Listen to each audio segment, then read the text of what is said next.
Let's have it.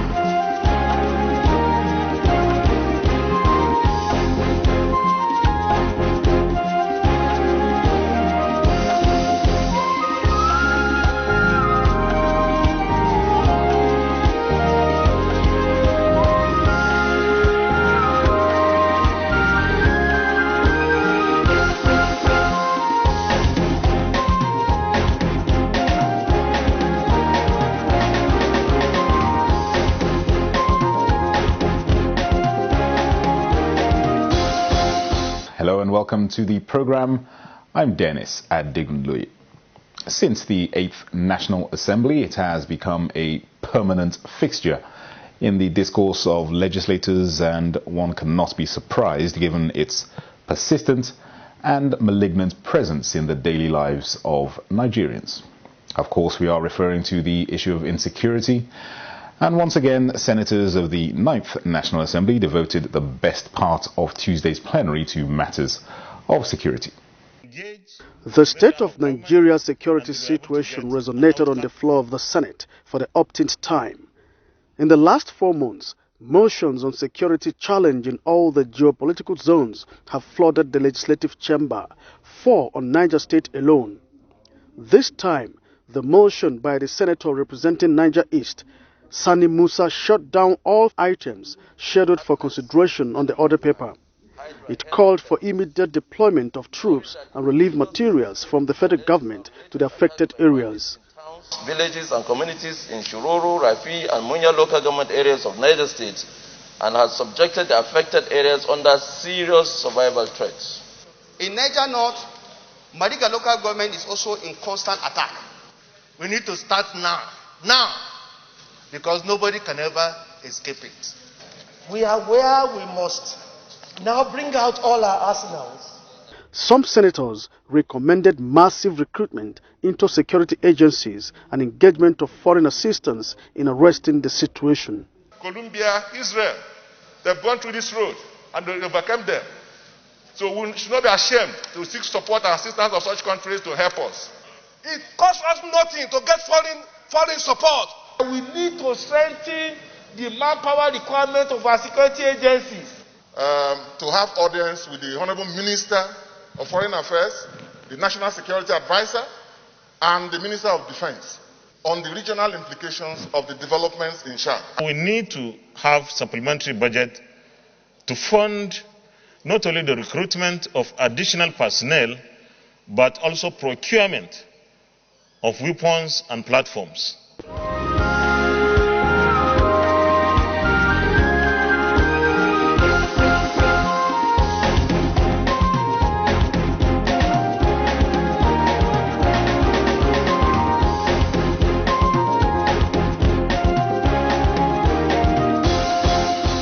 Let's get the thoughts now from some Nigerians on the current state of affairs and what they believe may be the solutions to the security challenges. You know that Nigeria has been going through terrible insecurity challenges of security, as it were. And it got to a point where Nigerians felt that the service chiefs had overstayed their welcome. Maybe if we inject new blood into the system, things will get better. That was the understanding. And it is on those sentiments that the new IGP and other service chiefs have been swept into office. Okay, so everybody's basic expectation is that things should change for the better. Because if nothing changes, now people will say that, well, maybe the old ones will say, well, okay, we were not the problem. It wasn't us. The issue was beyond us or something. And so, since I always say that I quote the Constitution, it's not my saying. Section 12, subsection 2B of the Constitution says that the security and welfare of the people is the basic reason why government exists. And so, and when we're talking about security, it rests on the shoulders of the security chiefs. They are the ones who advise the president. They are the ones who ensure that everything goes smoothly. So if things don't go smoothly, they'll be held responsible. And so the basic expectation of people like me and I'm sure the generality of Nigerian public, is that the new IGP should fashion out ways that will ensure that the security situation in the country is better than what we have now. Because come to think of it, things are really bad. If I say things are bad, I'm putting it mildly. I don't have stronger ways to put it. So that is why if you come to the National Assembly, whether the House of Representatives or the Senate where I belong, every week there is at least one motion. In some instances, several motions bordering on insecurity in the country, in one part of the country or the other. And so, as representatives of the people, we always reflect that in what we do on the floor of the House. So far, there is no change. If anything, things are getting worse. And so I implore the new Inspector General of Police, together with his colleagues in the other security agencies, to map out strategies. Hold a security summit amongst themselves, maybe, and come up with strategies. You see, when members of the public are not involved in security, there's not much you can do. But as things are, members of the public may not be forthcoming with information, because sometimes when you come up with information that will help fight insecurity, your position is compromised and these bandits can come after your life. And so people are not even keen to volunteer information. And you know, without volunteering information, the police or security agencies will be in a difficult position because these bandits are not spirits. They operate in communities. And if the communities give them up, the security agencies will have little difficulty. But when there's no trust, and when it seems that some of the information that are given compromise the owners or the givers of such information, you know, that can create distrust between the security agencies and the members of the general public. So that is what I see happening here. So they will have to build the trust. The Inspector General will have to fashion up ways to build the trust between the police and members of the community, members of the public. So same for the other security agencies, because as it is now, that is the problem that we have. A while back there was a motion on the insecurity amongst on campuses, and we never knew that things would get worse. Just the other day, last week, 3 students from Benue, my home state of Benue, University of Agriculture, were abducted. You can say that for other places. The case in Kaduna is another one example, and many other places that we've been talking about. So it means that we now have to target, since these people, some of them appear to be against Western education. It appears to be their philosophy that we are against Western education. It means that we have to come up with ways to protect our kids in institutions of learning, not just in high institutions. You know, now they have gone to high institutions. Before it used to be secondary school. You know, they were abducting students here and there. So we really have to find ways to protect, these institutions, so that these bandits will be put at bay. Because it's a sad day for our country when you hear that students who have done nothing wrong other than to try to find some education, decent education, so that they will be of value to themselves and the society, have been abducted. Some are killed. Those from Kaduna, several of them were killed.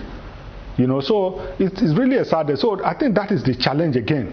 Just like I said in your last question, that is another challenge for the new Inspector General of Police and the other service chiefs to ensure. Because even though primarily it is not the duty of the army for internal security, they have to protect us against external aggression. But the situation that we have found ourselves, it looks like the internal insecurity is far more worse than any external aggression that we are facing presently. So they have to look inwards now to ensure that they protect us. And one of the ways is to ensure, since these people are targeting institutions of learning, to ensure fashion out ways that will protect our kids who are learning now. Already Nigeria has a record in Africa, at least, with the highest number of kids who are not going to school. Over 10 million, about 12. We are number 1 when it comes to the number. And so now with what is happening now, it means that most students will be scared of going to school. And you can only imagine what that means, portends for our future. it's really a sad situation. As you'll observe, this has not started today. It started so many years back, and it's been growing. And for me, the reason why I believe it might be growing is because there is lack of communication, or proper communication, between the citizens of this country and the governance. The governance at all levels, federal, state, and local governments. The state governments, particularly, who are the chief security officers of their states, ought to have communicated effectively with the citizens of each states, and then the local governments who are the grassroots, because all these things are happening at the local. It is not happening at the at the high level, except probably when you look at the institutions that have been attacked. But the foundation or the fundamentals where these things are happening is at the grassroots, and the citizens are at the grassroots, and the citizens must communicate very, very well with governments at all levels. So in my own opinion, I think once we can have a close rapport, in terms of consultation, in terms of cooperation, which I've been saying that we need to have a federal consultative a relationship with the state governments and the local governments, and also a cooperative federalism, because all these things are tied together. No government, I repeat, no government on its own can solve the problem of insecurity in Nigeria without full participation of the citizens of this country. What do you think about community police? Well, community police I support it, but I don't support state police. They are two different things altogether. So community policing, is something that we should encourage, because I mean, implicit in what has been happening in the past, there was community policing, where the traditional rulers, have been given, role to play in terms of, organizing, providing, security, at their own community levels. But recently, recent events have shown that the traditional rulers are not given any role to play in terms of providing security in their own communities. So these are also issues, like I said, the participation of the citizenry in this country.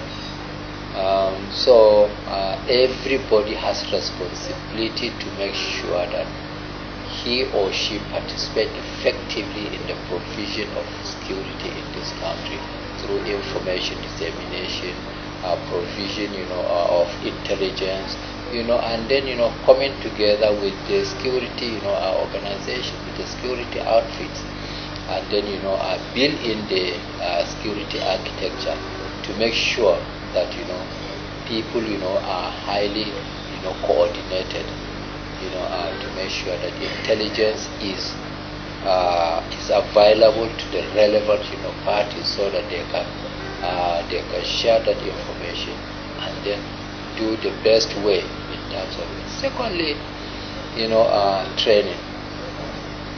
Training is very, very important, and I want to say, probably, with a lot of respect, the past military administrations did not view it necessary to provide proper training in terms of security architecture of this country. It is not just military coming to power and then you provide roads, you provide hospitals, you provide schools, and that is dividend of democracy. No, it is much more than that. I believe if the past military administration had laid a very, very formidable foundation, we wouldn't have been having what we have today as insecurity. So, like I said, involvement of citizens, in whatever we do, would have actually, provided, a proper information, and therefore foundation for security, protection in this country. If you are talking about national unity, this flag I'm holding This is the strongest symbol of our national unity, the national flag. If you are looking at this flag, if you look at this green, white, green, you will not see your tribe. You will not see your religion. You will not even be conscious of your gender. You will not see your political affiliation. I mean, whether you are Christians or Muslims, Hausas, Igbos, Yorubas, just wherever you are, this flag reminds you that you are first and foremost a Nigerian.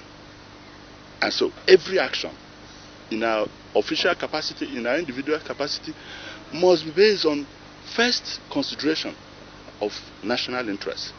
What is it that, whatever is good for you as an Igbo man, for me as where I come from, whatever is good for you, at least we share humanity in common. What I want to contribute there is just an appeal. I remember during the Civil War, I was 15 years old during the Civil War. And when the war ended, I'm from South. There's a song we used to welcome General Kubugawan immediately after the war. I will sing it now. We salute you, General Gowon, great commander, you are welcome. Welcome, welcome to our state.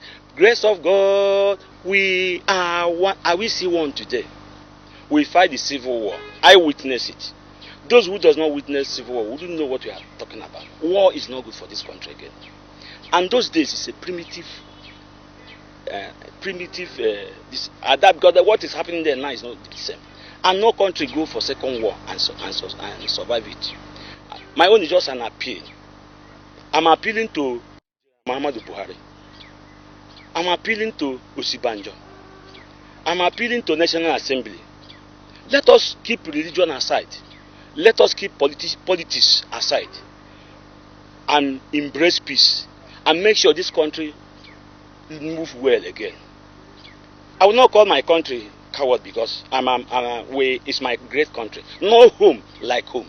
No place like home. Nigeria is our own. Anywhere you go, you must come home. Where? Nigeria. We should embrace love. We should keep religion, politics aside. We cannot look for somebody from America or any other place to. They're only deceiving us. Instead of us to farm and do so, we buy gun, killing ourselves, allow extra aggression, extra people to come to the country and destroying us. My appeal is that war is not good. I witnessed war. By that time, I'm 15 years old. We should embrace war, should embrace peace. And we should think like what they did in Constitutional Conference during President Jonathan. They can bring it, or they bring their own. The world are watching and laughing at us. Every world is laughing at Nigeria.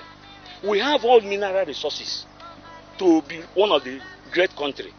We abandon it, using gun and chase people away. And all these leaders are there looking at them. It's not good. It's just an appeal. By God's grace.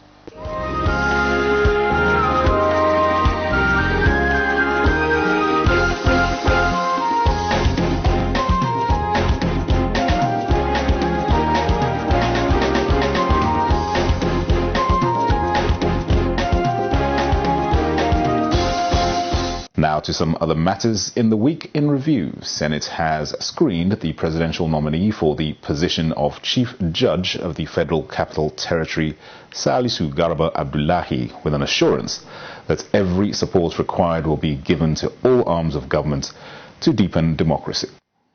The large number of serving and retired judicial officers, including 6 justices of the Court of Appeal, who accompanied the nominee to the screening venue, undoubtedly reflects the goodwill he enjoys in judicial circles. Chairman Senate Committee on Judiciary, Human Rights and Legal Matters emphasized that the Senate will continue to support appointments that meet eligibility criteria and the principle of federal character. Shortly after an executive session, the committee expressed satisfaction with the capability of the nominee. We also want to say for the record that part of why this is happening is because in the judicial sector, we have tried as a nation to comply with the law and be consistent. And our call is that the judiciary will continue through the NJC to insist on the provisions of our Constitution being followed. The Chief Judge Designate of the FCT has been in acting capacity since January this year after the retirement of the immediate past Chief Judge of the FCT.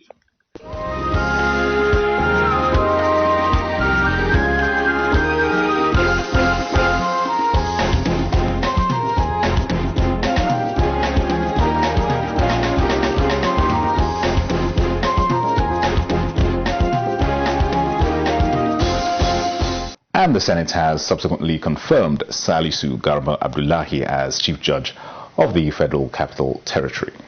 The Senate has also passed the 2021 Federal Inland Revenue Service budget of 216.6 billion naira. This followed the consideration of the report of the Senate Committee on Finance, which scrutinized the financial proposal, explaining that the fund is to finance the proposed personnel, overhead, and capital expenditure costs of the service during the 2021 fiscal year. The report of the Senate Committee on Finance on the 2021 budget of the Federal Inland Revenue Service was among the major items considered. The committee recommended 7.6 trillion as total proposed revenue and budget of 216.6 billion be approved for the 2021 fiscal year. The cost of collection of the service will be 4% of the non-oil revenue and no recruitment in the year 2021. FRS is doing very well. Its revenue projection for last year was 5.076 trillion, but it actualized the amount of 4.950 trillion, which is 97.51%. Senate also passed the Asset Management Corporation of Nigeria Act Amendment Bill, which seeks to, among other issues, extend the tenure of the Resolution Cost Fund and grant it access to the special tribunal established by the Bank and Other Financial Institutions Act 2020. The meeting of the corporation, they will decide which action to take. And that's why the use of the word discretion is there. Is for AMCON to be able to recover huge sums of money, trillions, that people have taken and now is on the head of Nigerians.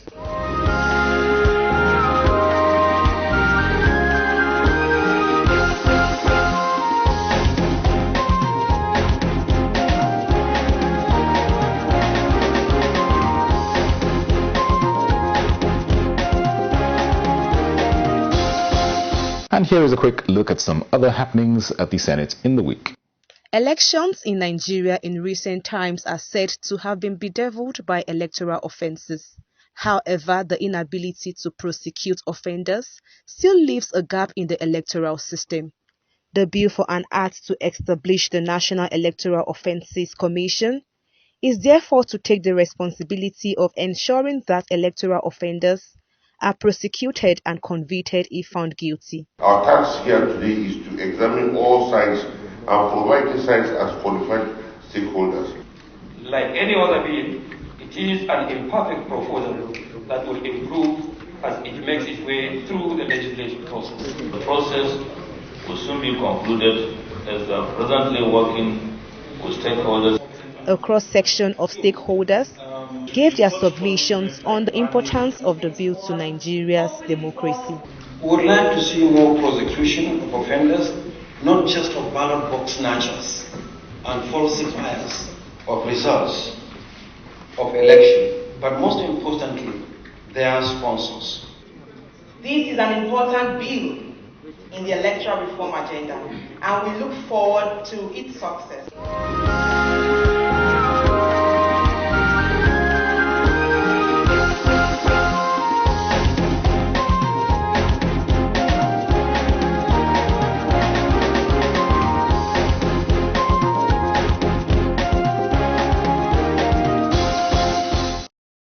But particularly keen to understand a little bit more about the electoral reform bill and a few other bills that are in progress of the House that have a great impact on the economy. Of course, like Oliver Twist, will ask for more support in the areas of weapons, training that we'll be receiving from you. petroleum industry bill. Our design and desire is that we are able to pass the bill before the end of May. Then the Electoral Act Amendment Bill, we are hopeful that we will be able to pass the bill before the end of June.